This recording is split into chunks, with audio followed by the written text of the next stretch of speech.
Iran और America के बीच बढ़ा महासंग्राम, कभी भी दब सकता है युद्ध का ट्रिगर।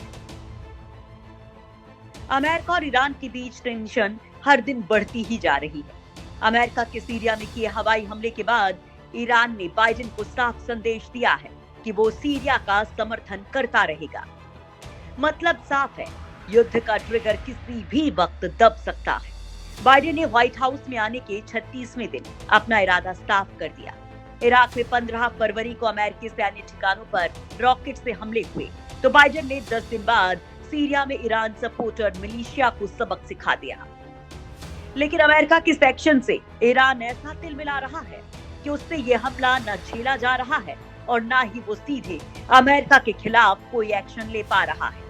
यही वजह है कि ईरान अब अमेरिका की चाल चलने की कोशिश कर रहा है। खबरों के मुताबिक सऊदी अरब की राजधानी रियाद पर रॉकेट से हमला किया गया। आरोप है कि ईरान समर्थित हौथी ने यमन से सऊदी अरब की ओर एक बैलिस्टिक मिसाइल लॉन्च की, लेकिन अरब गठबंधन ने हवा में अपनी डिफेंस पावर का इस्तेमाल कर हमले को नाकाम कर दिया। अरब गठबंधन ने कहा कि विद्रोहियों ने दक्षिण पश्चिमी शहर खामिस मुशियत और जजान पर रॉकेट से हमला किया। ग्रुप ने हौथी मिलिशिया पर नागरिकों और रिहायशी इलाकों पर हमला करने और युद्ध भड़काने के अपराध का आरोप लगाया। अमेरिका ने सीधे ईरान पर हमला नहीं किया।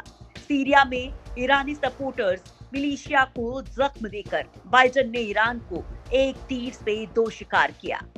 बाइडेन ने एयर स्ट्राइक से सीरिया में ईरान के तानाशाही समर्थन पर सीधा हमला किया और दूसरी तरफ परमाणु प्रोग्राम को लेकर ईरान के जश्न पर बाइडेन ने नजरें टेढ़ी कर ली हैं। बाइडेन के इस अटैक ने रूहानी को नाराज कर दिया है। रूहानी भी अब अमेरिका पर सीधा हमला न बोलकर अमेरिका के दोस्तों से जख्मों का हिसाब लेने की तैयारी कर रहा है। सीरिया में बाइडेन के हमले के बाद ओमान की खाड़ी में इजरायल की कार्गो शिप में धमाका हुआ और इजरायली शिप पर हुए धमाके का आरोप ईरान पर लग रहा है। अमेरिका ईरान के बीच मचे घमासान के बीच इस धमाके ने टेंशन बढ़ा दी है। अमेरिका ने भी अपने सैनिकों को पूरी तरह से अलर्ट रहने के लिए कह दिया है। एशिया के बीचों बीच 4 देशों की तनातनी का सूत्रधार भले ही ईरान है, लेकिन अगर जंग की चिंगारी और ज्यादा भड़की तो पूरे एशिया को इसकी चपेट में आने से कोई नहीं रोक पाएगा। सीरिया में मौजूद अमेरिकी ठिकानों को निशाना बनाने के फिराक में ईरान समर्थित आतंकी गुट रहते हैं।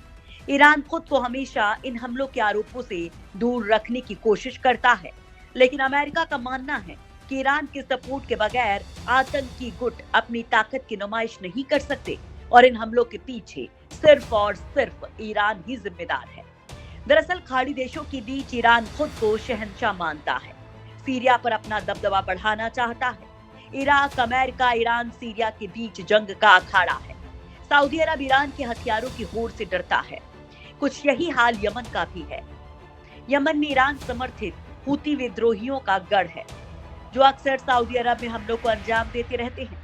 अब सीरिया, सऊदी और इजराइल के नाम पर अमेरिका और ईरान के बीच तनातनी ऐसे वक्त में शुरू हुई है जब ईरान अपने परमाणु प्रोग्राम को धार देने के लिए किसी भी हद तक जाने का ऐलान कर चुका है और अमेरिका दोबारा ईरान पर नकेल कसने की तैयारी कर रहा है।